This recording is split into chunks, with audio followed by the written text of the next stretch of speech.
Hi hello this is me Manasa. Welcome back to Manasa informations YouTube channel.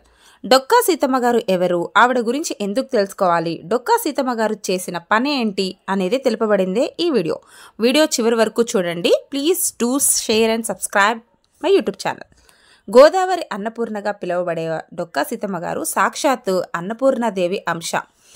Annapurnadevi సాక్షాత్ డొక్కా సీతమ్మ వారిలో ఉంది అనేసి అక్కడ గ్రామస్తులు విశ్వసించేవారు. ఇక విషయానికి వస్తే, డొక్కా సీతమ్మ గారు ఆంధ్రప్రదేశ్ తూర్పుగోదావరి జిల్లా రామచంద్రపురం తాలూకా మండపేట గ్రామంలో డొక్కా సీతమ్మ గారు 1841 అక్టోబర్ నెలలో జన్మించారు. డొక్కా సీతమ్మ గారి యొక్క తల్లిదండ్రుల పేర్లు తల్లి నరసమ్మ, తండ్రి భవానీశంకర్. భవానీశంకర్ గారిని గ్రామ ప్రజల అందరూ బువ్వన్న అని పిలిచేవారు. అడిగిన వారికి అన్నం లేదనకుండా పెట్టేవారు బువ్వన్న గారు. అదే అలవాటు కూతురికి వచ్చింది.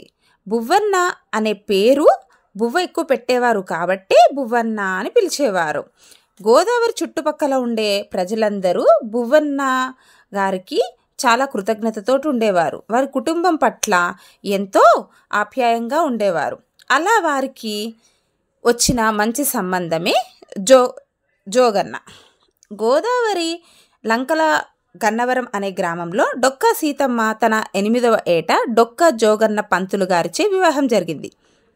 డొక్కా జోగన్న సిరి సంపదలు గలవారు, అలాగే పండితులు. వారికి ఆస్తి చాలానే ఉంది.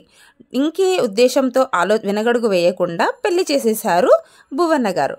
డొక్కా జోగన్న చాలా మంచివారు. భార్యని సంతోషపెట్టే విధంగా చూసుకునేవారు. డొక్కా జోగన్న ప్రోత్సాహంతో సీతమ్మ గారు పేదలకు అన్నదానం చేశారు. జోగన్న సీతమ్మ దంపతులకు 2 అబ్బాయిలు 2 అమ్మాయిలు. డొక్కా జోగన్న గారు ఎంత మంచివారంటే భార్య ఏం చేసినా కాదనేవారు. తను అలసిపోయినా సరే, తనకు సేద తీర్చుకోమని చెప్పినా సీతమ్మ మాత్రం వినేది కాదట. ఎన్ని దానాలు చేసినా ఇంకా కావాలి అనే ఆశ ప్రతి మానవుడికి ఉంటుంది. అన్ని దానాల్లో కల్లా గొప్ప దానమైన అన్నదానం. అన్నం పెట్టిన తర్వాత మాత్రమే కడుపు నిండిన తర్వాత ఇక చాలు అన్న పదం ఉంటుంది. అదే అన్నదానంలో ఉన్న గొప్పతనం. డొక్కా సీతమ్మ గారి గొప్పతనం ఎటువంటిదంటే, అర్ధరాత్రి లంక గ్రామాలకు పడవ అప్పట్లో మాత్రమే ఉండేది. రోడ్డు మార్గాలు ఇవేవి లేని రోజులు కాబట్టి ఎవరైనా అన్నం కోసం అర్ధరాత్రి వేళల్లో వస్తారేమో, ఆకలితో ఉన్న వాళ్ళని వెనుదిరిగి పంపించకూడదు అన్న ఉద్దేశంతో అన్నంలో పెరుగు కలిపి ఒక రూమ్లో ఉంచేవాళ్ళట. ఇమీడియట్లీ ఎవరైనా కానీ వస్తే ఫాస్ట్గా వాళ్ళకి పెట్టేసి వాళ్ళు కొంచెం తిన్న తర్వాత వేడివేడిగా వంట చేసి పెట్టేవారట. ఇది 110 సంవత్సరాల క్రితం జరిగిన డొక్కా సీతమ్మ గారి కథ. అన్నపూర్ణాదేవి అని అందరూ పిలిచే డొక్కా సీతమ్మ గారు ఒకసారి ఏం జరిగిందంటే, అప్పట్లో సత్రాలు ఉండేవి, కానీ సత్రాలు ఒక్కొక్క కులాల పేరు మీద మాత్రమే ఉండేది. ఆయా కులాల వారిని మాత్రమే దగ్గరికి తీసుకునేవాళ్ళు. మిగతా కులాల వారిని పట్టి పట్టనట్టు ఉండేది. వాళ్ళకి చిట్టీలు మాదిరి అందజేసేవారు. ఆ చిట్టి అయిపోయినంత వరకే వాళ్ళకి అన్నం పెట్టేవారు. తర్వాత ఎవరైనా వస్తే వాళ్ళకి అన్నం పెట్టేవారు కాదు. అదంతా ఒక గుమస్తా చేతుల్లో ఉండేది. అలా ఈ కులస్తులు మాత్రమే భోజనం తినేవారు. పేదలకి మరి అన్నదానం అందించ అవసరం లేకుండా ఉండేది. ఇక ఒకసారి సీతమ్మ పల్లకిలో అంతర్వేది స్వామి దర్శనానికి వెళ్తుండగా ఒక చెట్టు కింద పిల్లలు ఆకలితో ఏడవడం చూశారు.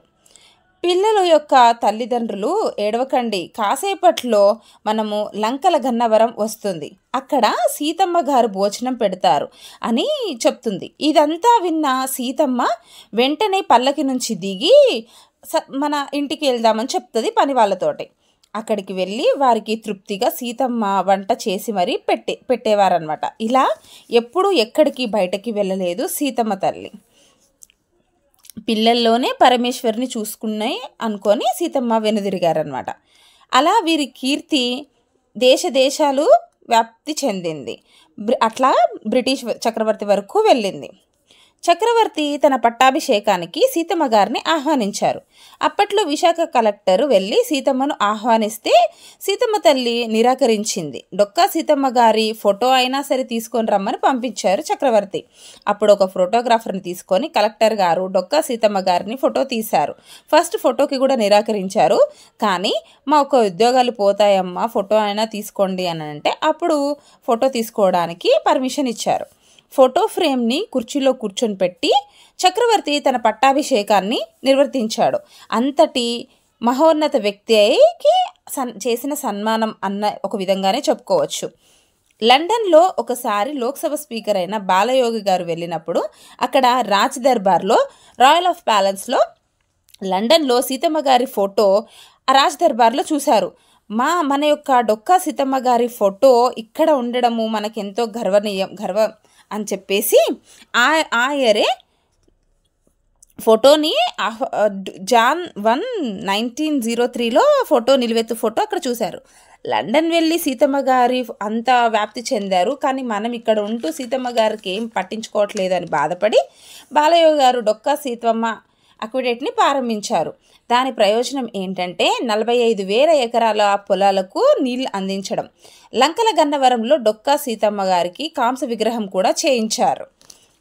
డొక్కా సీతమ్మ గారు భర్త కొంతకాలం తర్వాత మరణించారు. తర్వాత కూడా అన్నదానాన్ని విడిచిపెట్టలేదు డొక్కా సీతమ్మ గారు. డొక్కా సీతమ్మ గారు 1908 క్యాన్సర్ బారిన పడ్డారు. ఫస్ట్ తన చేయికి క్యాన్సర్ వచ్చింది. దాని తర్వాత క్రమేపీ ఆమె ఆరోగ్యం కూడా క్షీణించడం జరిగింది.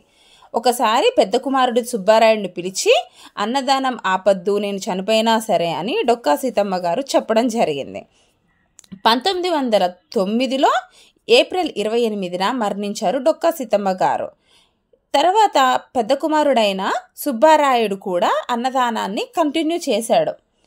ఇక ఇందులో మనం చెప్పుకోవాల్సింది ఏంటంటే విలువలున్న మనుషుల చరిత్ర మనం తెలుసుకోవాలి. చదువుకున్న చదువు విజ్ఞానం అందించాలి.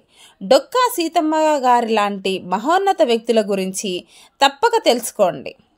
ఇదండి, ఇప్పుడు డొక్కా సీతమ్మ క్యాంటీన్ల ద్వారా డొక్కా సీతమ్మ గురించి ఇంకా మరింత తెలుసుకుంటారు కాబట్టి వీడియోస్ కంటిన్యూ చేయడం చూడండి. ఇలాంటి మోర్ కంటెంట్స్ కోసం please subscribe my YouTube channel. Thank you for watching.